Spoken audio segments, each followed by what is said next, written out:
Hey guys, Professor Bill, Comic Book University, and Typhoid Fever X-Men. Alright, looks like it's a one-shot. In reality, the Spider-Man one came before it. Yeah, it's cool. How about this?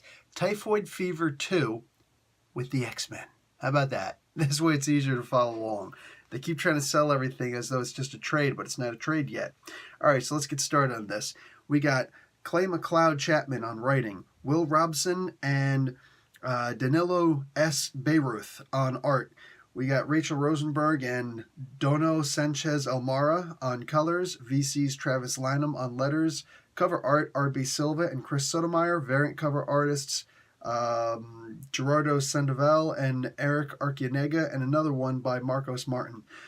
So pretty much aside from the artists, it's the exact same team working on this book. What do you call it? It basically starts off with something of a history of Typhoid Mary, how she saw a dead pigeon and she tries to bring it back to life, or so we think. In reality, she wants to give it full animation and set it on fire. And now that she's got this cat Amp with her, she can do that with multiple pigeons. So it's really sick and it's awesome. I love that. And then Iceman comes up and like, here's this Omega level mutant. He's gonna put out one. He's gonna douse one lousy pigeon. Come on, man. We need a whole lot more than that, dude. You need to sit there and be like, pow, pow, pow, pow, multiple fire. Start taking these suckers out. These things are scaring people away, dude. Who wants to be hit by a fiery pigeon? I'm just a fiery dead pigeon at that, all right? Kind of like a zombified? No, not for me. Her powers are used really well in this. Her powers are used so expertly in this. One thing I think they missed out on a little bit, Mr. Clayman, I think one of the things he missed out a little bit is he started off by having, okay, she went with this wrecking ball, and Bishop's like, I got this. So he jumps on, he's going to try and fix the wrecking ball issue. I don't even care how he fixed the wrecking ball issue, but it got Bishop away from the team.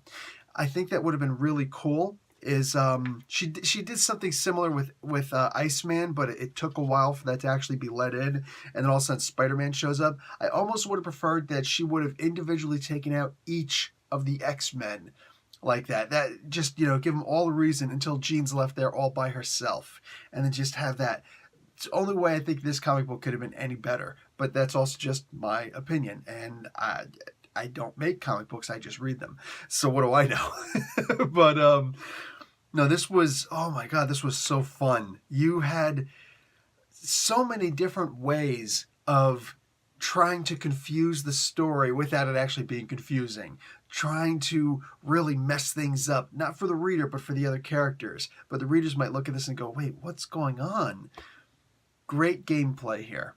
Typhoid Mary used to be an actress, and she was on this Lovers and Strangers TV series, so that she keeps on projecting that onto other people. She's not very well trained. She's got a lot of raw power, a whole lot of raw power, but she's just not trained, not the way that Jean Grey is, not at all. So, and I think that Jean Grey should be considered more powerful, but in this particular case, with Amp on her side, this guy who's able to amplify powers, that's a slightly different conversation that we're having now. This was really cool. I enjoyed seeing Typhoid Mary being able to take people out. The one thing I thought was a little bit unbelievable is the X-Men showing up and knowing who Typhoid Mary is. But I guess in many ways, since Jean Grey is there, she could have just, psychically read the situation before she got into it. And that would explain why she knew who she was. It's not that she'd been studying or anybody been studying up on her. We pay attention to all the bad guys and psychopaths in New York City. No, I'm going to say my headcanon that she just did a quick read. But, man, the art in this was good. I know that a lot of people are going to say, it could have been better. Sometimes Jean's face did look a little bit, all the X-Men's face did look a little bit childish. The women, at least, I should say. But whatever. Seriously, whatever. Who cares? Man, this was just good. Everywhere you look in this was good. You're really getting to see Typhoid Mary looking to be a total freaking psychopath in this. The anger that she felt at the people around her, everybody feeling, her feeling that everyone was using her in some ways.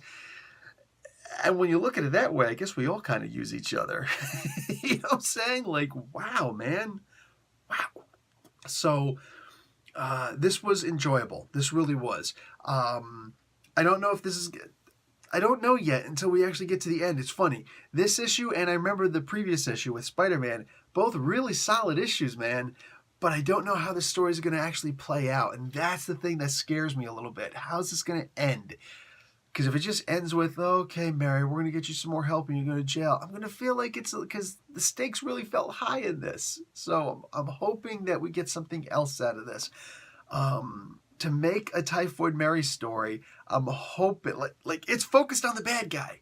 I'm hoping that something else, we're going to get something else out of this. It's almost like, we had the X-Men Black with the 5 bad guys, each individual one. Technically 6 because Apocalypse was in there too. This is like, Marvel Universe Black, Typhoid Mary, running several issues.